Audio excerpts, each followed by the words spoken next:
आप देख रहे हैं इंडिया पब्लिक खबर और मैं हूं आपके साथ आकांक्षा। पिछले कई दिनों से बिहार के राजनीतिक गलियारों में काफी हलचल मची हुई है। एक और आरजेडी सुप्रीमो लालू प्रसाद यादव और दही चूड़ा भोज के बाद आरजेडी सांसद मीसा भारती के एक बयान से बिहार की राजनीति में खलबली मची हुई है, जिसमें लालू प्रसाद यादव ने नए साल पर मुख्यमंत्री नीतीश कुमार को ऑफर दिया था और कह दिया था कि सीएम नीतीश कुमार के लिए आरजेडी के दरवाजे खुले हुए हैं। तो वहीं आरजेडी सांसद मीसा भारती ने भी कह दिया है कि सीएम नीतीश के लिए उनकी पार्टी के दरवाजे हमेशा खुले हैं, जिसके बाद से सीएम नीतीश कुमार को लेकर जो चर्चाएं पहले से चल रही थी कि वो एक बार फिर से पाला बदल सकते हैं, उन चर्चाओं को और भी ज्यादा बल मिल गया है। हालांकि मुख्यमंत्री नीतीश कुमार खुद इन अफवाहों को खारिज कर चुके हैं और उन्होंने कहा है कि वो अब कहीं नहीं जाएंगे, अब वो हमेशा हमेशा के लिए एनडीए के साथ ही रहेंगे और बिहार के विकास के लिए काम करेंगे। हालांकि राजनीति में कब क्या हो जाए कुछ कहा नहीं जा सकता है और यही कारण है कि सीएम नीतीश कुमार के पलटी मारने की चर्चाएं लगातार तूल पकड़े हुए हैं। वहीं दूसरी ओर पिछले कई दिनों से प्रदेश में बिहार लोक सेवा आयोग यानी कि बीपीएससी परीक्षार्थियों के विरोध प्रदर्शन को लेकर भी बिहार में माहौल गरमाया हुआ है। साथ ही बीपीएससी की 17वीं संयुक्त प्रारंभिक परीक्षा को रद्द कराने की मांग को लेकर राजनीति भी जोरों पर है, जिसके चलते विपक्ष को सीएम नीतीश और उनकी सरकार को घेरने का एक और मौका मिल गया है, जिसके तहत बिहार के पूर्व उप मुख्यमंत्री और आरजेडी नेता तेजस्वी यादव और जनसुराज पार्टी के संयोजक प्रशांत किशोर को परीक्षार्थियों का समर्थन करते हुए भी देखा गया है, जिसके चलते जनसुराज पार्टी के मुखिया प्रशांत किशोर तो 2 जनवरी से बीपीएससी अभ्यर्थियों के लिए आमरण अनशन पर भी बैठे हुए थे। लेकिन बीपीएससी अभ्यर्थियों के लिए आमरण अनशन कर रहे प्रशांत किशोर का अनशन अब समाप्त हो गया है। लेकिन इसी बीच केंद्र सरकार में मंत्री और एलजेपीआर प्रमुख चिराग पासवान को जनसुराज पार्टी के मुखिया प्रशांत किशोर के सुर में सुर मिलाते हुए देखा गया, जिसके बाद केंद्रीय मंत्री चिराग पासवान ने बीपीएससी परीक्षा में हुई धांधली और अनियमितताओं को लेकर बड़ा बयान दिया है, जिसके चलते बिहार में सीएम नीतीश कुमार की सरकार पर अब एक बार फिर से सवाल खड़े हो गए हैं, जिससे बिहार के राजनीतिक गलियारों में एक बार फिर से हलचल तेज हो गई है और सवाल उठने लगे हैं कि क्या सच में एनडीए के भीतर सीएम नीतीश कुमार को लेकर कोई प्लान बनाया जा रहा है। दरअसल बिहार में पिछले कई दिनों से सीएम नीतीश कुमार के पाला बदलने की चर्चाएं जोरों से हो रही हैं। पहले केंद्रीय गृह मंत्री अमित शाह के एक बयान जिसमें उन्होंने बिहार विधानसभा चुनाव में नेतृत्व को लेकर गोलमोल जवाब दिया था और मीडिया द्वारा जब सवाल किया गया कि क्या बिहार में सीएम नीतीश कुमार के नेतृत्व में चुनाव लड़ा जाएगा या महाराष्ट्र की तरह ही बिहार में कोई चेहरा नहीं होगा, इसके जवाब में केंद्रीय गृह मंत्री अमित शाह ने कहा था कि देखिए, इस तरह का मंच पार्टी के डिसीजन लेने के लिए या बताने के लिए नहीं होते हैं।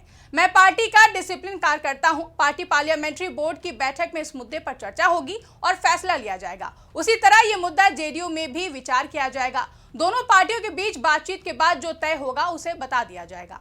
एक और केंद्रीय गृह मंत्री अमित शाह का यह बयान आता है तो वहीं दूसरी ओर बिहार सरकार में उप मुख्यमंत्री और बीजेपी नेता विजय कुमार सिन्हा ने बिहार में बीजेपी की सरकार बनाने की इच्छा जताई थी। कार्यकर्ताओं को संबोधित करते हुए उन्होंने कहा था कि जब तक हमारी अपनी सरकार नहीं बनेगी तब तक हमारे मन के अंदर की आग शांत नहीं होगी। बता दें कि पूर्व प्रधानमंत्री अटल बिहारी वाजपेयी की जयंती के मौके पर बीजेपी प्रदेश कार्यालय के अटल सभागार में आयोजित कार्यक्रम को संबोधित करते हुए उप मुख्यमंत्री विजय कुमार सिन्हा ने कहा था कि अटल जी का सपना तभी सच होगा जब बिहार में भारतीय जनता पार्टी की अपनी सरकार बनेगी।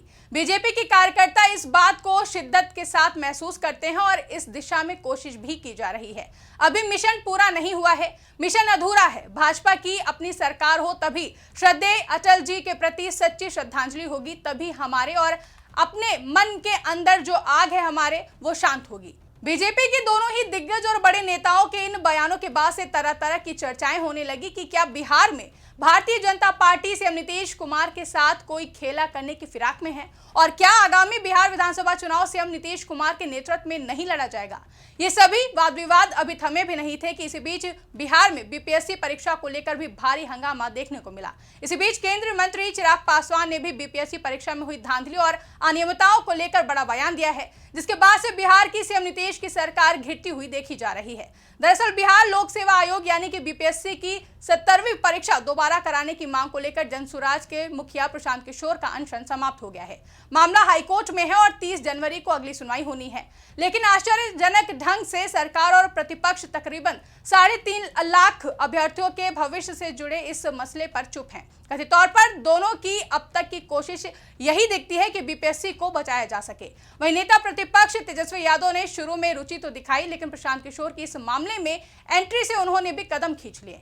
एनडीए एनडीए में अपवाद स्वरूप केंद्रीय मंत्री चिराग पासवान की पार्टी एलजेपीआर ही है जिसने अभ्यर्थियों को नैतिक समर्थन दिया है। इसकी क्या वजह है ये तो चिराग पासवान ही बेहतर बता सकते हैं, लेकिन चिराग पासवान के बीपीएससी अभ्यर्थियों को दिए गए समर्थन से कई तरह के सवाल जरूर उठ गए हैं।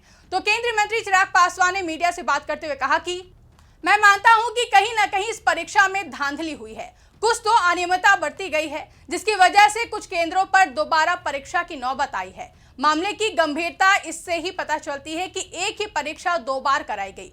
जिन 22 केंद्रों पर दोबारा परीक्षा हुई वहां गड़बड़ी की पुष्टि हुई थी, जहां से भी पेपर लीक हुआ है, क्योंकि मेरे खुद के परिवार के कई बच्चों ने इस परीक्षा में भाग लिया था। उन्होंने आकर मुझे बताया कि कई जगह पर पेपर्स लेट आए, कई जगह क्वेश्चन पेपर पूरे थे ही नहीं। उदाहरण मुझे यहां तक के दिए गए कि अभी एग्जाम चल रहा ही था कि वो पेपर सोशल मीडिया पर आ गए। मैं अगर विपक्ष में होता तो जरूर अपनी बात सरकार तक पहुंचाने के लिए मैं भी आंदोलन और धरना प्रदर्शन करता, लेकिन क्योंकि आज मैं सरकार का हिस्सा हूं, ऐसे में गठबंधन की मर्यादा ये इजाजत नहीं देती कि मैं इस तरह के धरना या आंदोलन का हिस्सा बनूं। एक और केंद्रीय मंत्री चिराग पासवान का यह बयान सामने आया तो वहीं दूसरी ओर विपक्ष की तरफ से भी प्रतिक्रिया सामने आई, जिसमें ऑफिस ऑफ तेजस्वी यादव के एक्स अकाउंट से एक पोस्ट लिखते हुए चिराग पासवान पर निशाना साधते हुए लिखा गया कि चिराग पासवान मानते हैं कि बीपीएससी पेपर लीक हुआ है, 22 से अधिक सेंटर पर धांधली हुई है, खुद इनके परिवार के बच्चे भी प्रभावित हुए हैं। साथ ही कह रहे हैं कि अगर विपक्ष में होते तब आवाज उठाते, अभी गठबंधन में है तो चुप रहेंगे। मतलब चिराग पासवान सीधे कह रहे हैं कि इनको छात्रों के भविष्य से कोई मतलब नहीं है। सत्ता में बने रहने के लालच में छात्र तो दूर, अपने खुद के परिवार के बच्चों के लिए भी आवाज नहीं उठाएंगे, अपने परिवार को भी न्याय नहीं दिलाएंगे। सत्ता चाहिए बस, कीमत चाहे छात्रों की बर्बादी ही क्यों ना हो, बिहार की बर्बादी ही क्यों ना हो।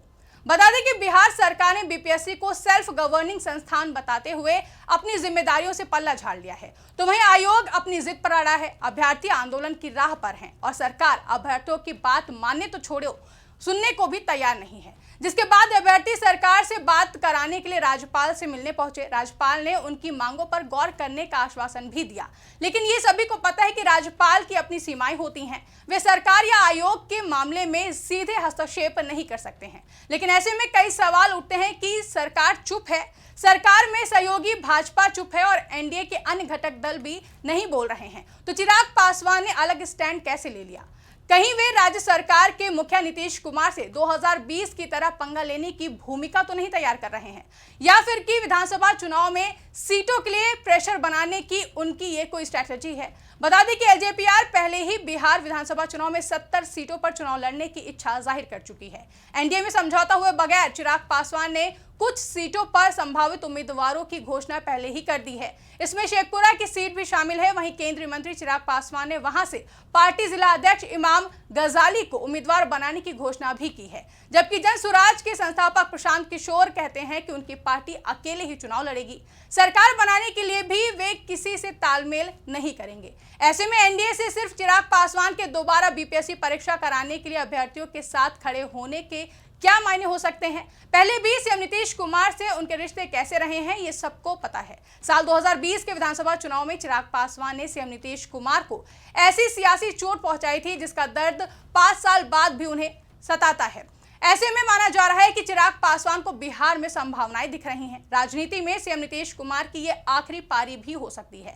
बीजेपी के पास भी कोई दमदार युवा चेहरा नहीं है, यानी आगे भी गठबंधन सरकार की ही संभावनाएं देखी जा रही हैं। ऐसे में केंद्रीय मंत्री चिराग पासवान का उन्हें ये पता है कि अपने दम पर चुनाव में उनकी सफलता संभव नहीं है। लोकसभा चुनाव में 5 सीटें एलजेपीआर को मिली तो उसमें एनडीए की साझा ताकत थी। बता दें कि इससे पहले साल 2020 में चिराग पासवान अपने दम पर 134 उम्मीदवार उतार कर देख चुके हैं, जिसमें एक भी उम्मीदवार को जीत नहीं मिली थी। वहीं 2020 के विधानसभा चुनाव में भले ही चिराग पासवान की पार्टी को जीत नहीं मिली थी, लेकिन उनकी पार्टी ने जेडीयू का खेल जरूर बिगाड़ा था। 2020 के विधानसभा चुनाव में जेडीयू को तकरीबन 3 दर्जन सीटों पर हार का कारण उनका चिराग पासवान ही बने थे, जिसके बाद अब बीपीएससी पर चिराग पासवान का एनडीए से अलग स्टैंड से ये माना जा रहा है कि केंद्रीय मंत्री चिराग पासवान विधानसभा चुनाव को लेकर अपनी ताकत बढ़ाना चाहते हैं, ताकि वो एनडीए में सीटों की बार्गेनिंग कर सके। बता दें कि बिहार की 243 विधानसभा सीटों पर इस साल के आखिरी तक चुनाव होने की संभावनाएं जताई जा रही हैं, जिसके लिए सभी दलों की ओर से अभी से ही राजनीतिक बिसात बिछानी शुरू कर दी गई है। ऐसे में अब देखना दिलचस्प होगा कि चिराग पासवान के इस बयान के बाद से एनडीए और सीएम नीतीश कुमार की सरकार की तरफ से क्या प्रतिक्रिया सामने आएगी। फिलहाल के लिए इस रिपोर्ट में बस इतना ही। इस रिपोर्ट को लेकर आपकी क्या राय है, कमेंट करके हमें जरूर बताएं। साथ ही ऐसी ही तमाम बड़ी खबरों के लिए हमारे YouTube चैनल को सब्सक्राइब करना ना भूलें।